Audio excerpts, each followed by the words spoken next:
श्री राम, जय श्री बालाजी महाराज। ग्रस्त जीवन में पति पत्नी हनुमान जी की पूजा कैसे करें?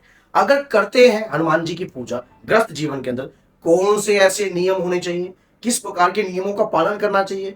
देखिए, ग्रस्त जीवन के अंदर हनुमान जी जो है बाल ब्रह्मचारी हैं और कई लोगों ने इस प्रकार की जो है भ्रम फैला रखा है कि हनुमान लेडीज को हनुमान जी की पूजा नहीं करनी चाहिए। ग्रस्त जीवन में अगर आप पूजा करते हो तो आपको ब्रह्मचारी का पालन करना पड़ता है। तो क्या नियम होते हैं, किस नियमों से आपको, क्या वाक्य में जिन्होंने ये भ्रम फैला रखा है क्या सच्चे है? क्या इस ग्रस्त जीवन में हनुमान जी की पूजा हम नहीं कर सकते? तो सारी जानकारी आपको इस वीडियो में मिल जाएगी। अगर आप हनुमान जी के भक्त हो तो चैनल को सब्सक्राइब कीजिए और वीडियो को 10 लोगों तक शेयर करना फर्जी नहीं बल्कि आपका कर्तव्य है। क्योंकि अगर कोई व्यक्ति इस प्रकार की भ्रमतियों से जो है अपनी पूजा को छोड़ता है तो नुकसान हमारा ही है, क्योंकि हमारे बाबा की पूजा वो बंद कर रहा है। तो ये ग्रस्त जीवन में रहकर और नियमों का उनको पता नहीं, तो सारी जानकारी आपको इस वीडियो में मिलने वाली है। देखिए, ग्रस्त जीवन में रहकर क्या हनुमान जी की पूजा हमें करनी चाहिए? मेरा एक बात आपको बताता हूं कि करनी चाहिए, लेकिन नियम और पालन के साथ।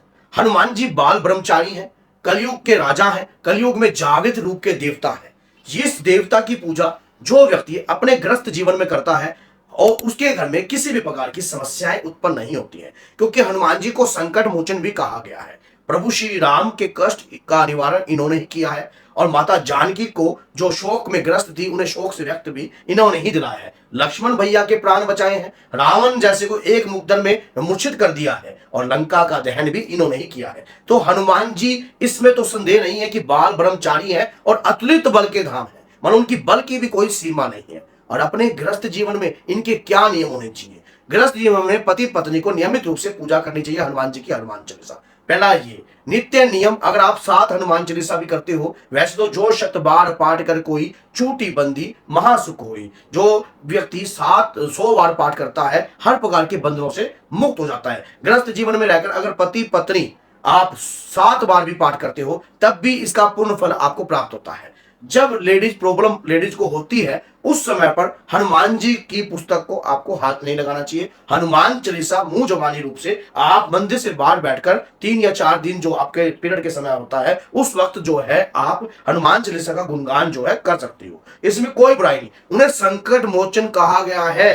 वो संकट मोचन, मान लीजिए आपके ऊपर कष्ट है, पीड़ा है, परेशानी है, तो वो आपके हर प्रकार के संकटों को दूर करते हैं। अब दूसरी बात यह होती है कि जब कभी भी हम ऐसा कार्य करते हैं नियमित रूप से तो हमारे शरीर का ऑरा क्रिएट होता है। अगर हम बीच में 3 दिन छोड़ देंगे और जिसके ऊपर नकारात्मकता होती है, मान लीजिए कोई नेगेटिविटी है आपके शरीर पर, तो वो तो चाहेगी नहीं कि आप हनुमान जी की पूजा करो, क्योंकि अगर आप हनुमान जी की पूजा करोगे और ऐसे समय पर वो चीजें पनपती हैं तो आपको पति पत्नी को हनुमान जी की पूजा घर में करनी चाहिए। लेडीज को सिंदूर नहीं चढ़ाना चाहिए। लेडीज सिंदूर अपने पुत्र के माध्यम से, अपने पति के माध्यम से आप हनुमान जी को सिंदूर अर्पण कर सकती है। लेडीज हनुमान जी को लंगोट नहीं चढ़ा सकती है, झंडा जो है उनके चरणों में अर्पण कर सकती है, लेकिन लंगोट नहीं चढ़ा सकती है। अपने पति, अपने बच्चों के माध्यम से ये सारे कार्य को अगर लेडीज करती है तो हनुमान जी जो है आपको आशीर्वाद प्रदान करते हैं। हनुमान जी हर माताओं बहनों को अपनी मां के समान ही मानते हैं। हनुमान जी जो है बाल ब्रह्मचारी है। अब इसमें बात आती है बाल ब्रह्मचारी। ग्रस्त जीवन जो है भगवान श्री राम की कृपा से प्राप्त होता है, श्री भगवान शिव की कृपा से, माता पार्वती की कृपा से प्राप्त होता है। हनुमान जी बाल ब्रह्मचारी हैं, लेकिन हनुमान जी ने यह नहीं कहा कि आप भी बाल ब्रह्मचारी रहो। ग्रस्त जीवन में नियम आप बना सकते हो, जैसे कि आपने मंगलवार को ब्रह्मचारी रहना है तो आप मंगलवार को पति पत्नी दोनों ही ब्रह्मचारी रह सकते हो। शनिवार को अगर आपको नियम बनाना है तो स्वयं आप उन नियमों को बना सकते हो। क्या होता है कि पूजा के दौरान हम स्वयं एक नियम बनाते हैं, जैसे कि दीप का दान देना है, हमें धूप बत्ती करनी है, मंदिर में जाके प्रसाद बांटना है। ये नियम किसने बनाए? आपने स्वयं बनाए ना। इसी प्रकार से अगर आप बाल ब्रह्मचारी रहने का भी नियम बनाते हो कि मैं मंगलवार के दिन ब्रह्मचारी रहूंगा और अपनी किसी भी नारी के प्रति, अपनी पत्नी के प्रति, किसी के प्रति भी, सबके प्रति मैं मां की दृष्टि से देखूंगा, तो आपने स्वयं ने नियम बनाए, आपकी पत्नी ने भी ये नियम बनाए, तो इसमें आप नियम बनाकर पूजा करते हो तो आपकी स्वीकार होती है।